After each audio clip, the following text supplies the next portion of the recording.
Magandang araw muli mga ate at mga kuya. Ito na naman si Kuya Nanding na tuloy-tuloy na nagbabahagi ng mga karanasan, mga kwento at mga pagninilay na sana'y kapupulutan ng aral. Ang babahagi ko ngayon ay tungkol sa sulat ni Santiago. Kaya't mag-ingat kayo sa inyong kilos at pananalita, sapagkat hahatulan kayo ayon sa kautosang nagpalaya sa inyo. Walang habag na hahatulan ng Diyos ang di marunong mahabag. Ngunit ang mahabagi walang dapat ikatakot sa oras ng paghatol. Ang salita ng Diyos. Salamat sa Diyos. Nakatawag pansin sa akin dito yung mag-ingat sa inyong kilos at gawa. Sa kasalukuyan, tayo ay puno ng tunggalian. Marami ang nagnanais na maging mabuti, pero marami rin ang nagnanais na maging tandyan at merong kakanyanan. Kaya ang mga tunggaling ito ay hindi magkatulad. Ibig sabihin, merong kakanyanan, merong pansarili, at merong para sa kabutihan ng iba. Kaya ang hamon sa atin ng pagbasang ito ay pag-iingat. Saan? Pag-iingat sa pagsasalita, pag-iingat sa pagbibigay ng payo, pag-iingat sa mga kilos at pananalita. Dahil ang pananalita daw ay matinik. Ang pagsasalita, halimbawa, ang dila ng tao ay doble ang nagiging kasalanan dahil pagbukas nito ay kung ano-ano ang mga nasasabi. Kaya ang dila ang pinagmumulan ng maraming pagkakasala. Kaya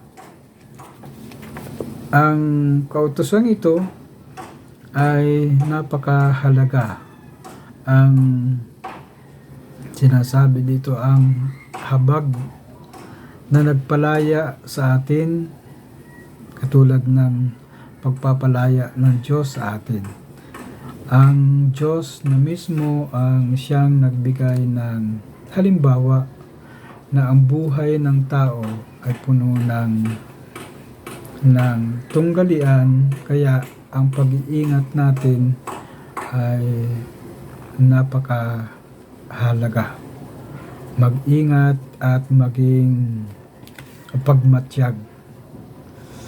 Kaya ang isang tao na nagnanais ng kabutihan, dahil nalalapit na naman ang All Saints Day, lahat tayo ay nagnanais na maging banal. Yan ang ibig sabihin ng All Saints Day.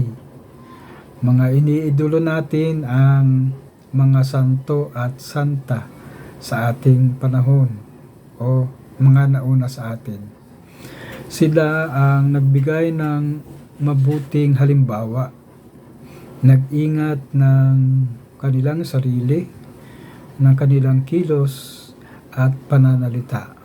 At ganoon din ang nagbigay ng habag para sa iba. Kaya ang kanilang daluyan ng pananampalataya ay pagnanais na maging banal kasama ang Diyos. Kaya ang nalalapit na All Saints Day ay napakagandang halimbawa sa atin upang muling balikan natin ang ating buhay Kristiyano na tayo ay tinatawag sa kabanalan. Tinatawag tayo na maging mabuting tao. Tinatawag tayo na maging katulad ng mga santo at santa na ating nauna sa atin.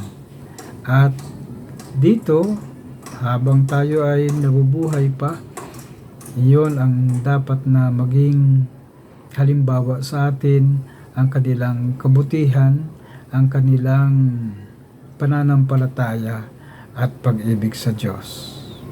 So, ito po muna muli si Kuya Nanding.